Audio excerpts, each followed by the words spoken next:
Hello everybody, dear friends of الثانوية العامة, parents, screen viewers watching us now. Welcome to a new episode of our program إسأل نجاوب. طلاب وطالبات الشهادة الثانوية بنرحب بكم في حلقة جديدة من برنامجكم إسأل نجاوب. Today we are going to revise unit 7 and 8. النهارده هنراجع مع بعض unit 7 و 8. في unit 7 هنكمل موضوع الباسيف فويس المبني المجهول، وفي unit 8 عندنا درس جديد خالص اللي هو موضوع الكوزيتيف فيربس الأفعال السببية. عايزين نفكركم ان دي كلها اسئلتكم اللي انتوا بعتوها لنا، هنرد على استفساراتكم واسئلتكم، وكمان هنشوف اسئله خاصه بنواتج التعلم. مهم جدا ان احنا نركز على نواتج التعلم، نركز كمان على الاسئله اللي بتنمي مهارات زي مهاره الكرياتيفيتي الابداع، understanding and analysis التحليل.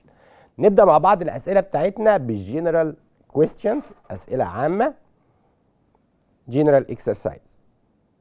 اول سؤال عندنا بيقول when father returned home his dinner dots was making, is making, was being made, has been made. when father returned home في يونت 1 خدنا when، ممكن اجيب بعدها past simple ماضي بسيط، وفي الاخر past continuous ماضي مستمر. بس المره دي الجمله passive voice. الباست كونتينوس الماضي المستمر في الباسيف فويس بيبقى was aware being وبعدها الباست participle، يبقى الاجابه الصحيحه تمام was being made. past continuous passive was aware being plus pp. next السؤال التالي. to me in order to deal with problems easily a problem solving center dots immediately was established, has to establish, has been established, should be established. بالنسبة لي علشان خاطر نقدر نتعامل مع المشكلات بسهولة لازم ينشأ مركز خاص بالمشكلات، يبقى should be established. should في الباسيف بتبقى should be والpast participle تصريف التالت. next السؤال التالي. the impact of the bomb explosion dots by many people who live around is being felt, was felt, felt, has to be felt. نلاحظ ان الجمله في الباسيف وكمان past tense past simple ماضي بسيط. الباست سيمبل الفورم بتاعت باست سيمبل في الباسيف بيبقى الاوبجكت المفعول وبعديها was aware والباست participle. بيتهيألي كده كلكم عرفتوا الاجابه تمام. was felt. the impact of the bomb explosion was felt. ده past simple passive يعني أثر القنبلة شعر به by many people who lived around. next يلا نشوف السؤال التالي. the genius student dots unhappy since he found the explanations to his problems unsatisfactory. seemed to be, was seemed, has been seemed, seems to have been. نفكر شويه في الجمله دي. مش شرط ان انا اعرف احول الفيرب لباسيف، مش شرط الجمله تكون في الباسيف. يا ترى ذا جينيوس ستودنت الطالب العبقري عايز اقول كان شكله غير سعيد، يبدو غير سعيد. يا ترى هنختار ايه؟ since he found the explanation to his problems unsatisfactory. since على فكره هنا بمعنى لان، ملهاش علاقه بالبريزنت بيرفكت اذا كانت الجمله في البريزنت بيرفكت او في اي زمن تاني. بمعنى لأن الطالب العبقري كان يبدو إنه غير راضي أو غير سعيد. يا ترى الإجابة الصح إيه؟ يس تمام. seemed to be. we don't use seem in the passive voice. seem نفسها ما بحولهاش للباسيف، لكن يعني ما ينفعش أقول was seemed ولا is seemed، لكن الفيرب اللي بعدها seem to أما أجي أحولها للباسيف يبقى seem to be وبعدها الباست participle التصريف التالت للفعل. next يلا نشوف السؤال التالي. Does your tooth still hurt? Yes, I have to get a dentist dots soon. Look at it, to look at it, to get it looked at, to make it looked. I have to get a dentist. أنا لازم أخلي دكتور السنان يبص لي عليها. Yes, to look at it. Causative. احنا دلوقتي هنناقش مع بعض درس الكوزيتيف الأفعال السببية في يونت 8 بمنتهى الاختصار وبمنتهى البساطه. have او get في الاكتف بيجي بعدها الايجنت الشخص اللي هيقوم بالفعل، وبعدها مع have اجيب انفينيتيف فعل في المصدر get تبقى to plus infinitive to زائد المصدر. for example I have Ahmed repair my car. I had Ahmed repair my car. I am having أحمد repair my car، يعني أنا أخلي أحمد يصلح عربيتي. أما أجي أستخدمها مع get أقول I got أحمد to repair my car، يبقى أجيب بعد الagent to plus infinitive. في الباسيف بنبدأ بنجيب الفاعل برضو وبعدها بجيب have أو get وبجيبها في أي تنس أي زمن، وبعدها الأوبجكت وبعدين الباست participle. يعني ممكن أقولها الجملة اللي أنا قلتها من شوية، أنا قلت I had أحمد repair my car، ممكن أقول I had my car repaired، وممكن أقول في الآخر by أحمد. I had my car repaired يبقى دي صيغة الكوزيتيف في الباسيف في المبني للمجهول. يبقى I get a dentist to look at it. I will not dots with this. Allow you get away. Let you get away. To let you get away. And let you to get away. عايز حد بيقول لحد أنا مش هسيبك تنجو بالفعلة دي، بالحاجة اللي أنت عملتها دي. I will not let you get away. let يجي بعدها الأوبجكت وبعدين فاعل في الانفينيتيف في المصدر، غير allow يجي بعدها الأوبجكت وبعدها to plus infinitive to زائد المصدر. next السؤال التالي. The movie dots said made to feel made him feel made him to feel ولا has made to feel. على فكرة make برضو تبع الكوزيتيف verbs، تبع الأفعال السببية، مش مذكورة نصا، بس احنا اتعودنا بقى قلنا في النظام الجديد لازم حاجات كتير قوي ابقى عارفها. ممكن استخدم make، ممكن استخدم cause، كل دي help ممكن استخدمها برضو as a causative verb كفعل من الأفعال السببية. make بيجي بعدها object وبعدين فعل في المصدر. طيب هنا الجملة بتقول the movie نقط sad، عايز اقول الفيلم جعله حزين، خلاه حزين. the movie what made him feel، يبقى make القاعدة بتاعتي make وبعدها الأوبجكت وبعديها infinitive فاعل في المصدر. next نشوف السؤال التالي. the massive statues were cut into pieces and the dots over 60 meters above the cliff. raised rising arising aroused. يا ترى الإجابة الصح إيه؟ طيب قبل ما نشوف الإجابة، أنا عارف إن دي أفعال بتلخبط ناس كتير قوي، ناس كتير قوي اللي بعت السؤال ده، حتى ناس كتير قوي تبعته لنا علشان بنتلخبط بين رايز وأرايز وريز وأراوز. أنا عارف إنها مشكلة شوية، بس أنا هقول لك على طريقة سهلة جدا. بالنسبة لرايز وأرايز دي بنسميها intransitive verbs. مهم قوي الكلام اللي أنا هقوله ده. رايز وأرايز دي intransitive verbs بمعنى أفعال بيقولها في اللغة العربية أفعال لازبة، يعني ما بيجيش بعدها object مفعول. For example مثلا لو قلت the sun rises in the morning، الشمس بتشرق في الصباح، مفيش object مفعول في الجملة. أما أجي أقول when a problem arises، حد بيقول when a problem arises I ask mom for help، I ask my mom for، أما بتظهر عندي مشكلة بطلب مساعدة من ماما. أنا قلت when a problem arises، فين الأوبجكت؟ مفيش أوبجكت، يبقى rise وأرايز دي ما بيجيش بعدها اوبجكت مفعول. الفعل ريز له استخدامات كتير، ممكن بمعنى يزيد او يرفع، وبرضه تيجي بمعنى يربي او يجمع مال، له استخدامات كتير. والباست الماضي منها ريزد وده ترانزيتيف بيجي بعد منه مفعول. ريز واراوز دول بيجي بنسميها ترانزيتيف فيربس، افعال متعديه يعني بيجي بعدها اوبجكت مفعول، اللي هي ريز واراوز. بالنسبه لاراوز بمعنى يثير، زي لو قلت مثلا her sudden death، موتها المفاجئ aroused his sadness، أثار حزنه، يبقى arouse جبنا بعديها object مفعول. يبقى بمنتهى البساطة عشان نعرف نحل الجمل دي أبقى عارف إن rise وarise دي intransitive verbs بيجيش بعدها مفعول، raise وarouse دي أفعال transitive بيجي بعدها object مفعول، وبختارها بعد كده على حسب معنى الجملة. طيب هنا the massive statues التماثيل were cut into pieces، قطعت إلى أجزاء، عايز أقول ورفعت over 60 meters above the cliff and and raised 60 meters above the cliff up the cliff. next السؤال التالي. David put the bag next to dots، next to him himself herself.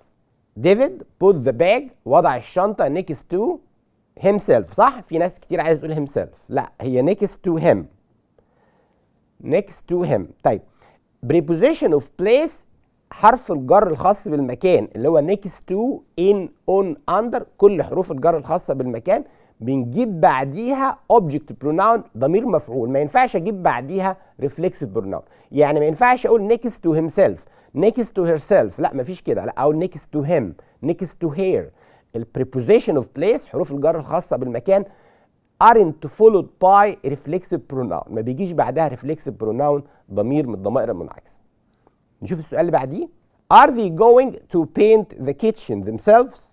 يعني السؤال معناه هل هم هيدهنوا المطبخ بنفسهم or are they going to have it painting paint painted to paint. سؤال جميل قوي، وانا بحب على فكره ان انتوا تبعتوا النوعيات دي من الاسئله. كل الاسئله بتجيلنا من النوع ده، انا بحب الاسئله دي جدا، اسئله بتنمي مهارات التفكير. طيب يا ترى الجمله دي اكتف ولا باسيف؟ هو بتتكلم برضو هنا على الكوزيتيف فيربس، على الافعال السببيه.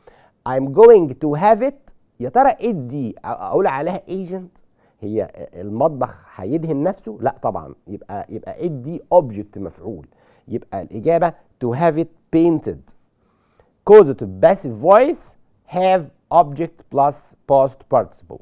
Next السؤال التالي. I'm going to do my food shopping online and I'm going to have the food dots to my house.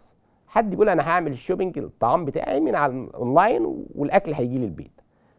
delivering deliver delivers delivered. ما نتلخبطش بقى تاني خالص، الحكايه بسيطه وسهله. شوف الجمله اكتف ولا باسف، مبنيه للمعلوم ولا مبني للمجهول. I'm going to have the food، الاكل، هو الاكل ده هيوصل لوحده ولا هيجي لي على البيت؟ يبقى ده جمله باسف مبنيه للمجهول. يبقى انا هجيب have واجيب بعدها الاوبجكت past participle. نفس الكلام مع get، اوبجكت مفعول، get الاول وبعدين اوبجكت مفعول والباست participle. حاجه سهله، 3 كلمات وحاجه سهله وبسيطه جدا. يبقى have the food، عايز بقى الباست participle التصريف الثالث هنا. تمام، برافو عليكم. delivered، I'm going to have the food delivered. causative passive voice have object plus past participle. next السؤال التالي.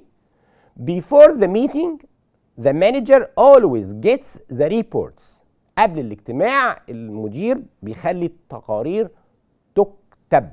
اصل التقارير مش هتكتب نفسها برضو.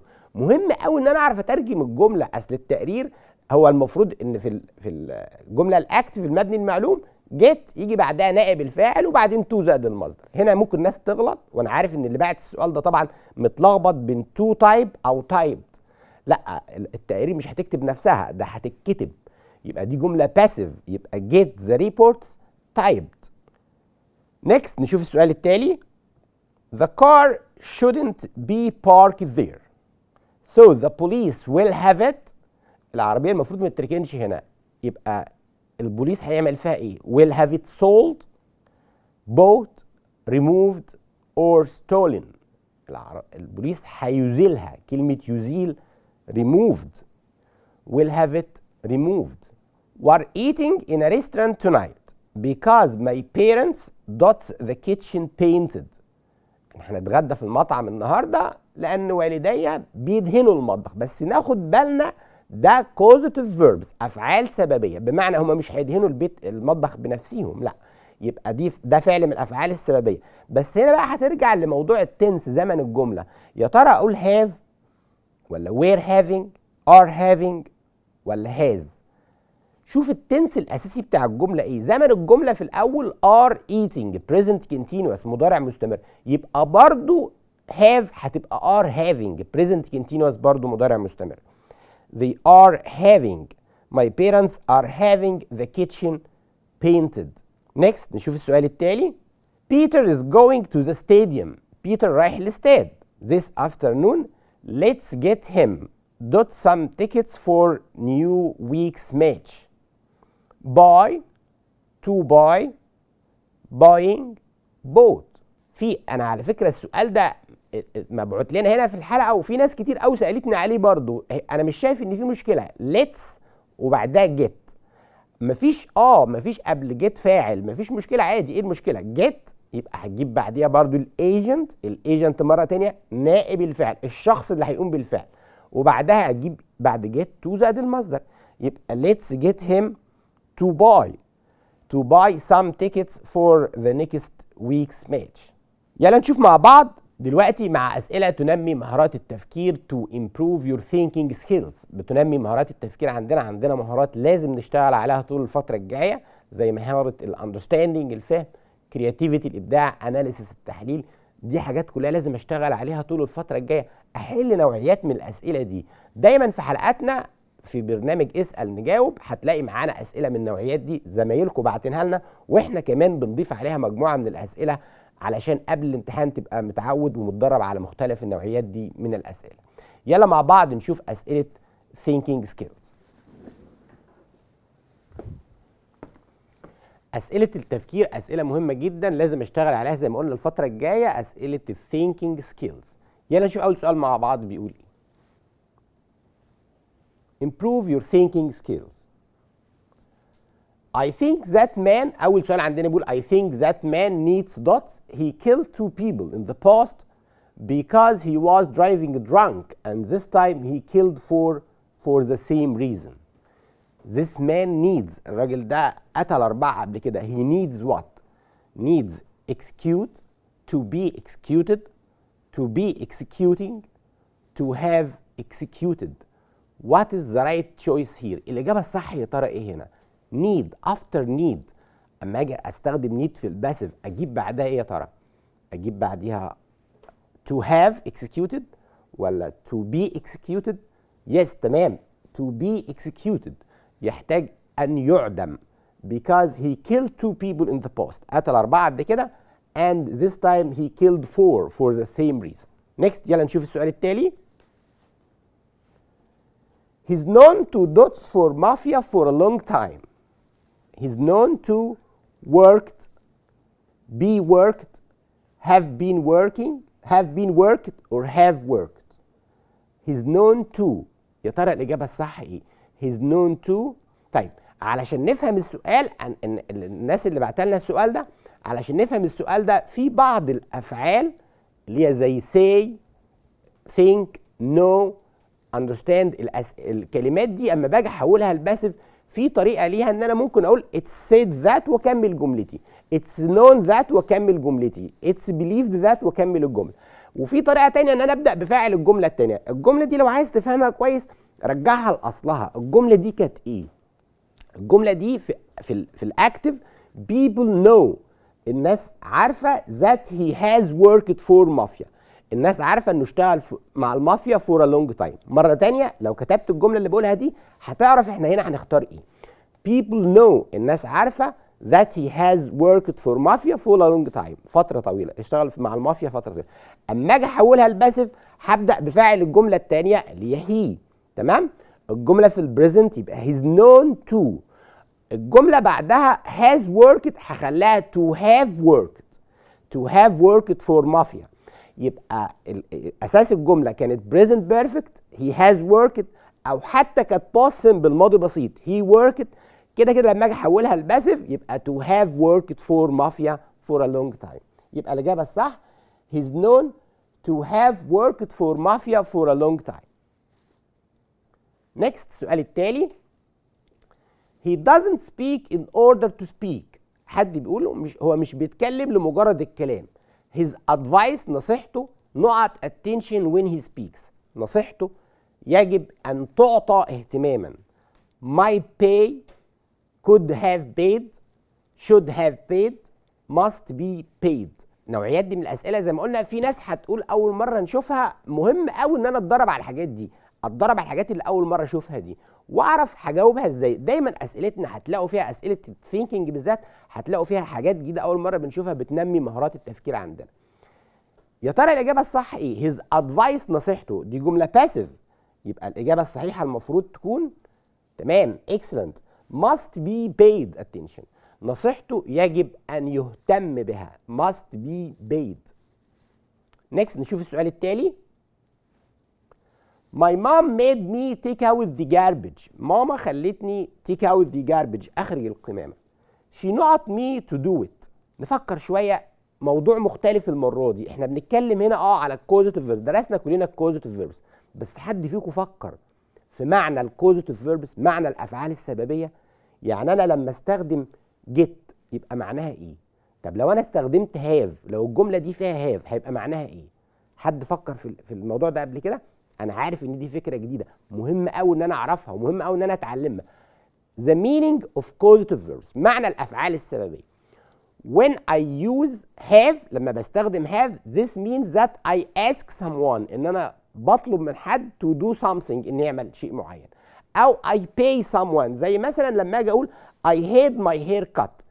I asked، معنى كده I asked the barber، طلبت من الحلاق to cut my hair. او I paid the barber to cut، دفعت له فلوس to cut my hair. عادة have بتكون بالمعنى ده.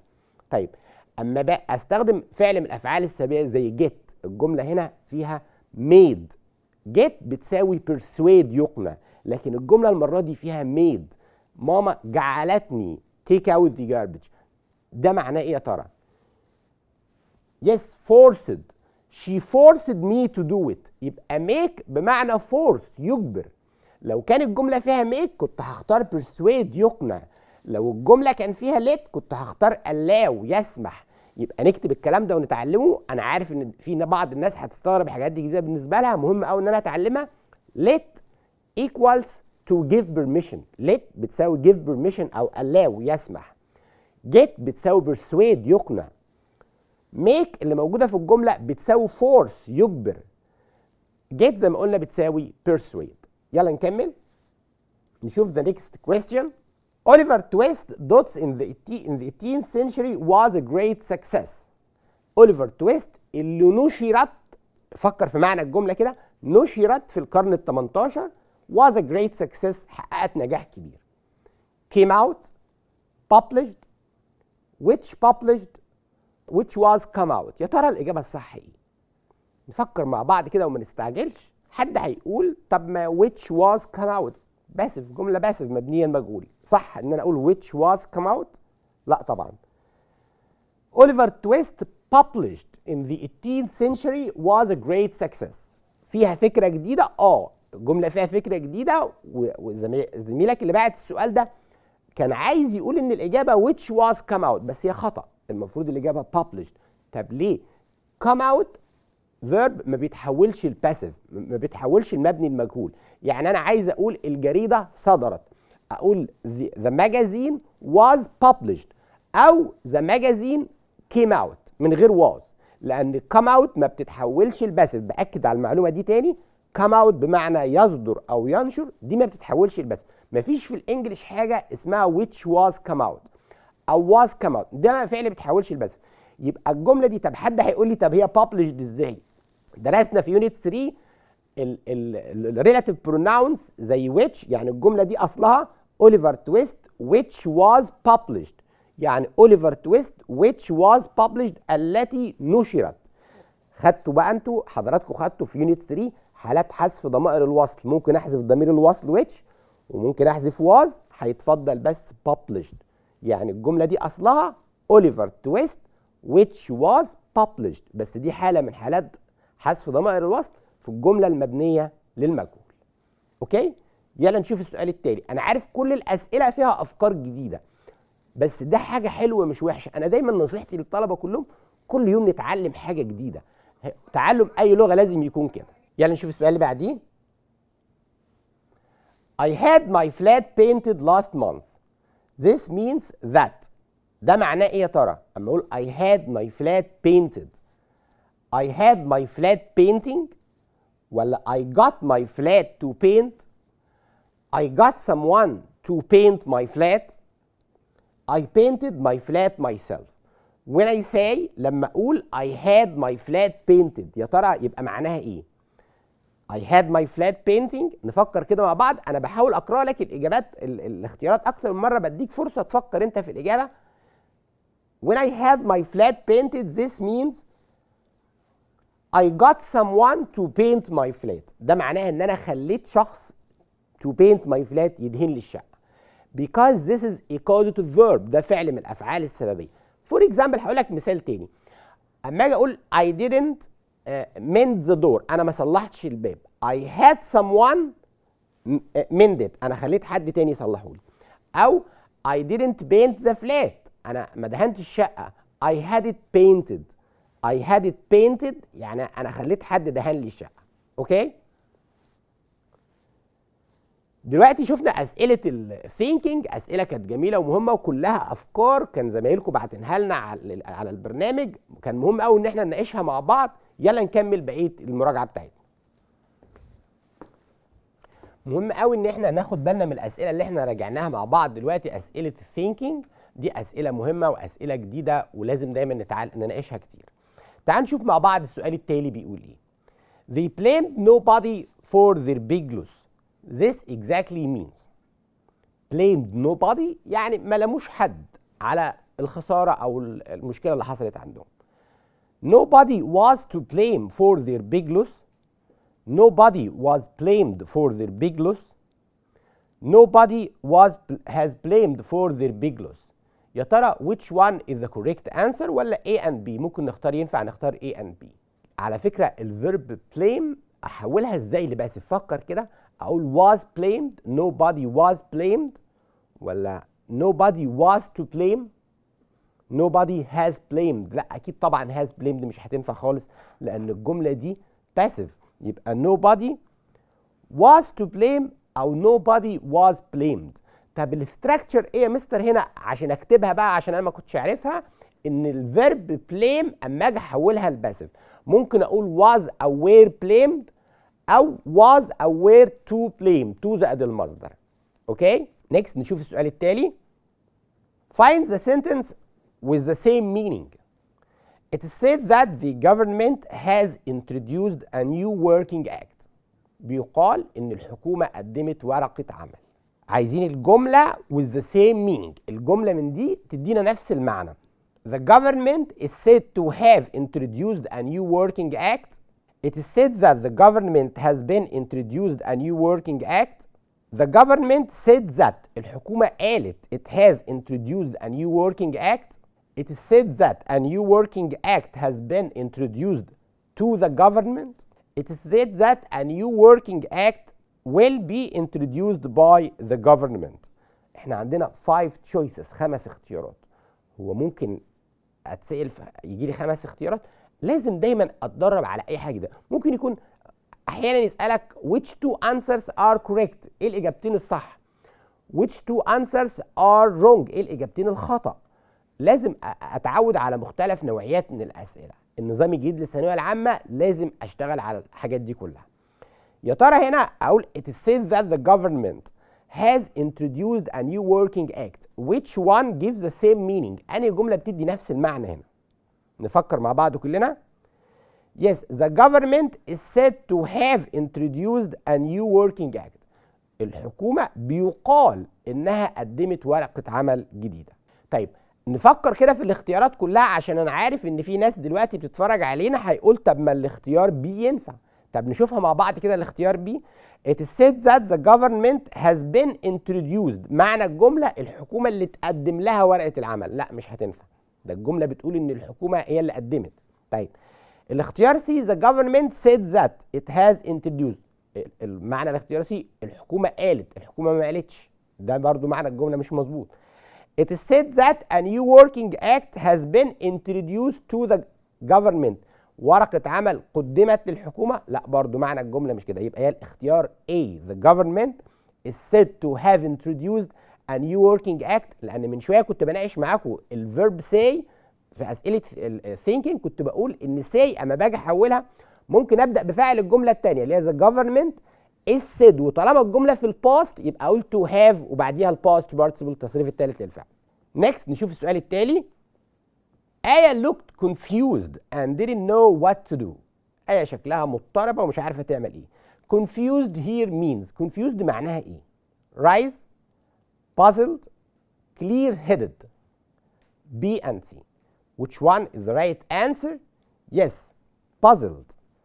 confused مرتبك بتساوي puzzled. على فكرة clear-headed يعني صافي الذهن. أكيد الإنسان المشوش مش هيكون صافي الذهن. You shouldn't stay up late. يلا نشوف السؤال ده مع بعض.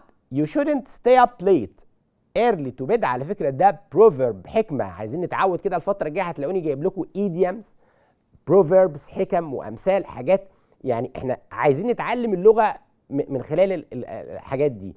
على فكره النيتيف سبيكرز بيستخدموا دلوقتي الايديومز في اللغه بتاعتهم كتير قوي. طب حد يقول لي يعني ايه اصلا ايديومز؟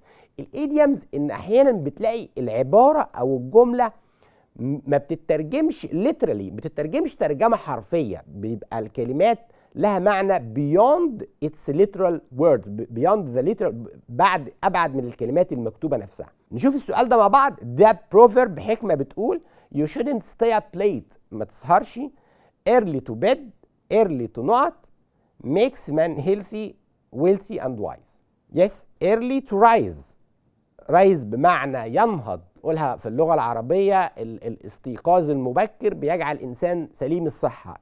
الحكمة الإنجليزية بتقول early to bed early to rise makes man healthy wealthy and wise. next السؤال التالي. he chose his study course in dots with his parents and teachers. consultation، determination، complication، collocation. عايز اقول اختار الكورس اللي هيدرسه بالتشاور مع، بالتشاور مع yes in consultation with، in consultation with his parents and teachers. next السؤال التالي. the penalties should be proportionate to the dots of the offense. جملة جميلة قوي، وبنشكر زميلكم طبعا اللي بعت لنا السؤال ده. the penalties، العقوبة أو العقوبات يجب أن تتناسب مع حجم الجرم أو حجم الإدانة. ability، activity، charity، gravity.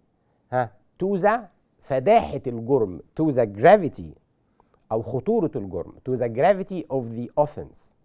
مرة تانية the penalties، العقوبات أو العقوبة should be proportionate، يجب أن تتناسب to the gravity of the offense، مع فداحة الجرم أو مع خطورة الجرم.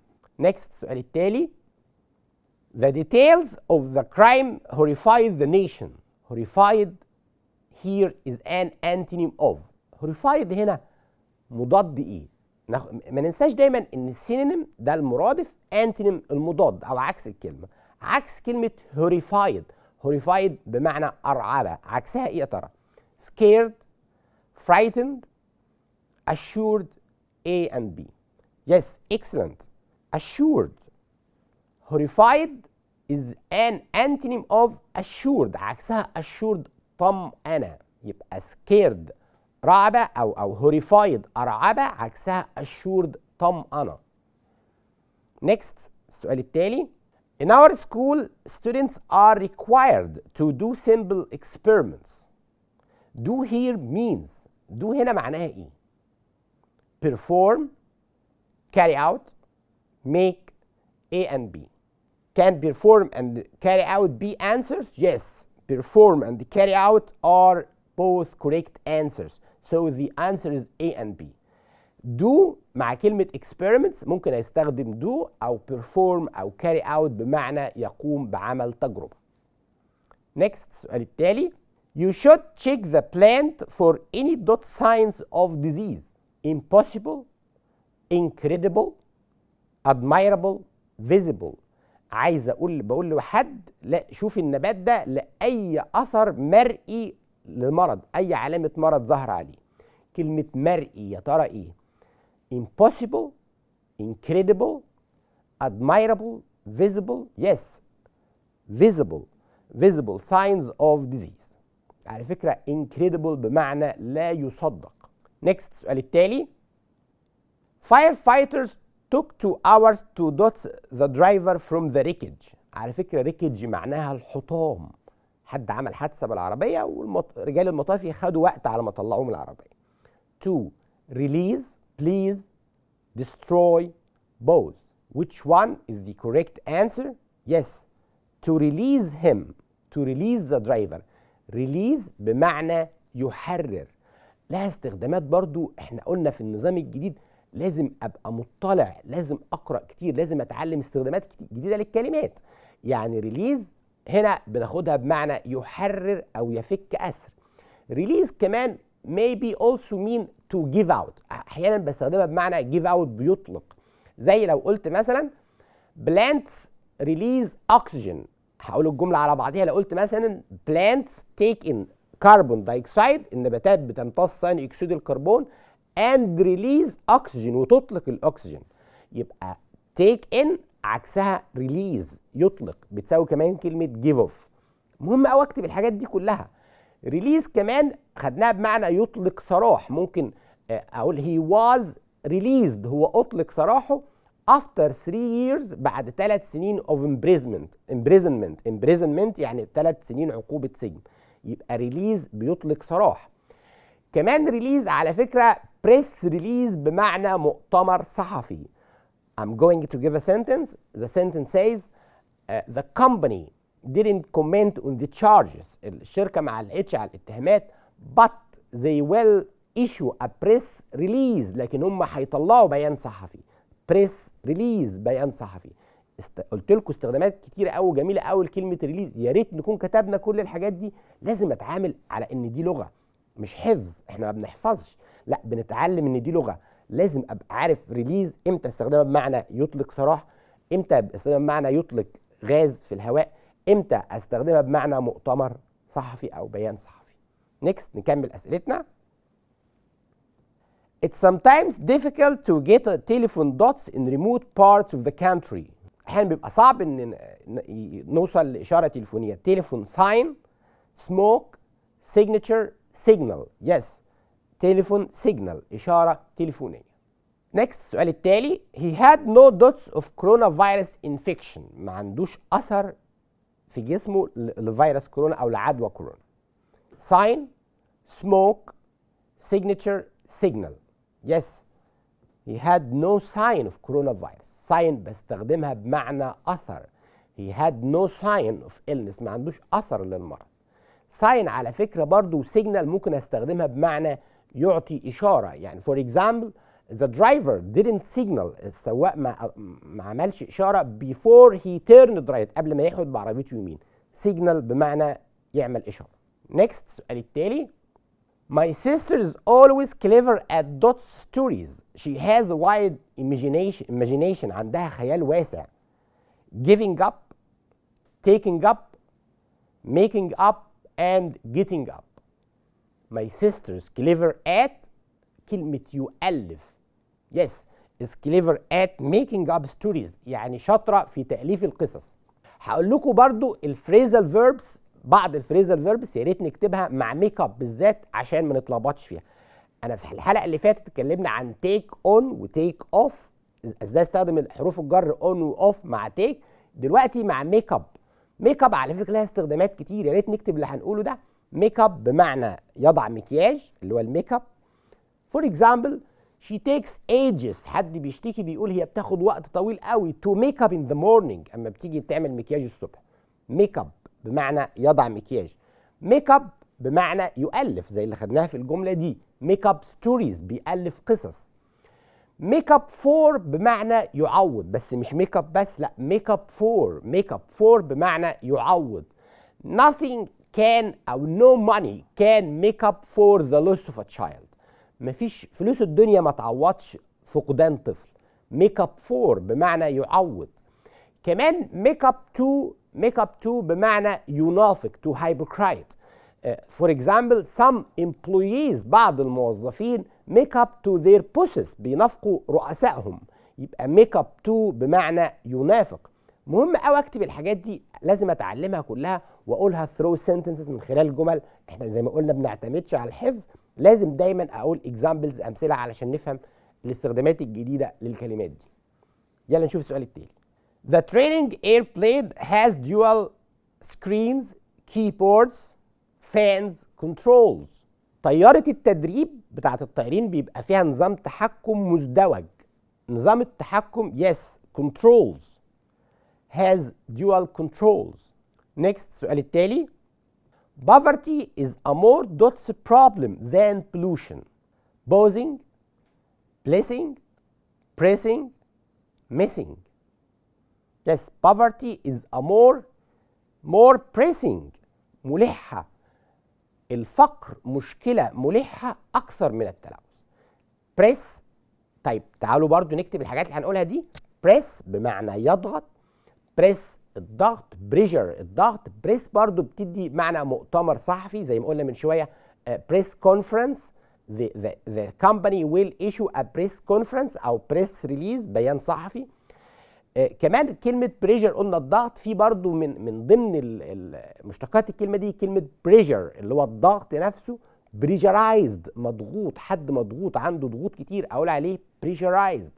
بريسنج الادجكتيف الصفه اللي قدامنا في السؤال معناها ملحه، شيء مشكله ملحه، pressing problem. next السؤال التالي. He currently holds the position of DOTS manager, technical, technician, technique and technologist. أنا عارف اللي بعت السؤال ده أكيد متلخبط بين كلمة technical و technician. طيب تعالوا نوضحهم كده. technical فني مقصود بيها أي حاجة فنية. For example مثال we had to cancel the match، اضطرينا نلغي الماتش because of a technical problem، بسبب مشكلة فنية. technical problem أي حاجة فنية أجيب معاها كلمة technical. لكن technician الراجل الفني نفسه. for example the person الشخص مثلا who programs my computer، الشخص اللي بيبرمج لي الكمبيوتر بتاعي اقول عليه technician فني. the person الشخص مثلا who fixes my TV اللي بيصلح التلفزيون بتاعي ممكن اقول عليه technician فني، شخص فني. لكن technical معناها فني بس دي صفة لأي حاجة. technical fault خطأ فني أو عطل فني، technical problem مشكلة فنية وهكذا. هنا الجملة برضو عايز أقول مدير فني. طيب المدير الفني مش هقول technician طبعا، أصل مش صنايعي، لا أنا هقول عليه technical manager. technical manager مدير فني. next السؤال التالي. The film follows one man's dots to find the mother from whom he was separated at birth.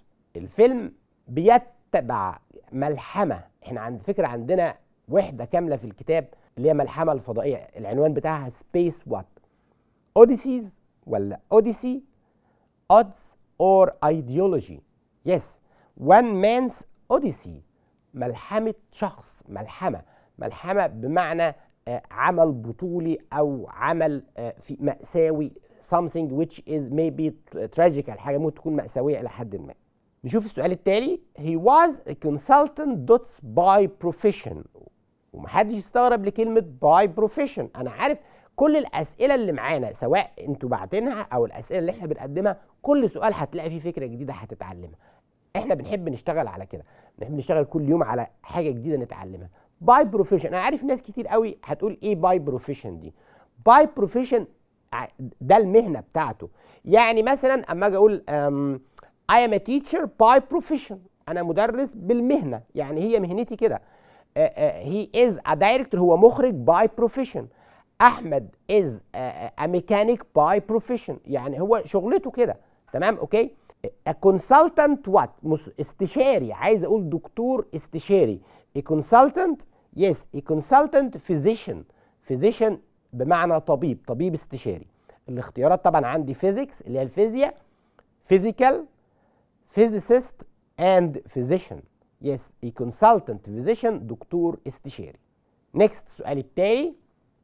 Dots it's a good idea to live without a car but practically speaking it would be difficult to manage without one. to manage جميل قوي التعبير بتاع to manage. to manage بمعنى انا هقولها حتى in Arabic كده عشان تبقى واضحه، بمعنى ان انت تدبر حياتك. نظريا نقدر ممكن تعيش من غير عربيه، لكن عمليا صعب ان انت تدبر امورك من غيرها.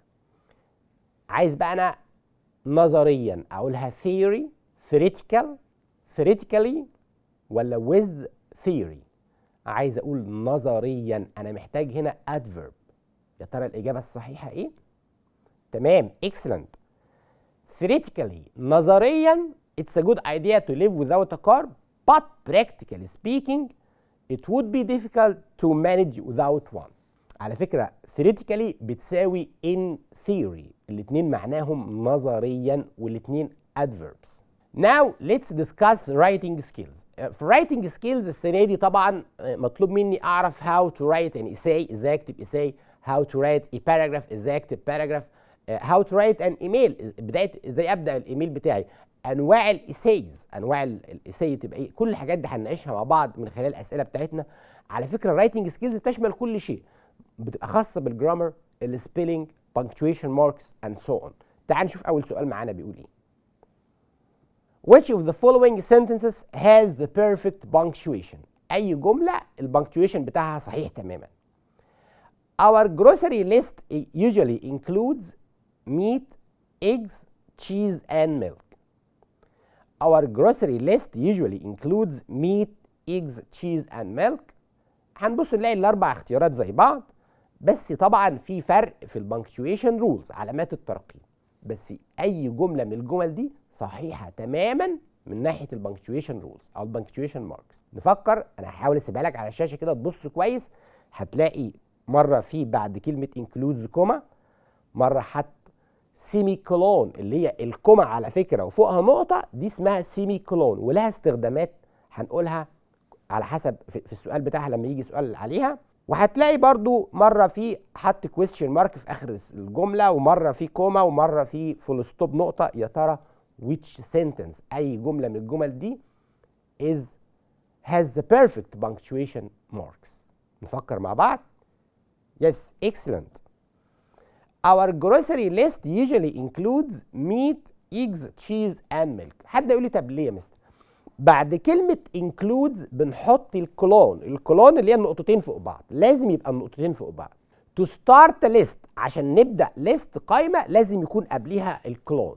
بعد كل ايتم عنصر موجود في القائمة بحط كوما كوما، وقبل الاسم الأخير بحط and.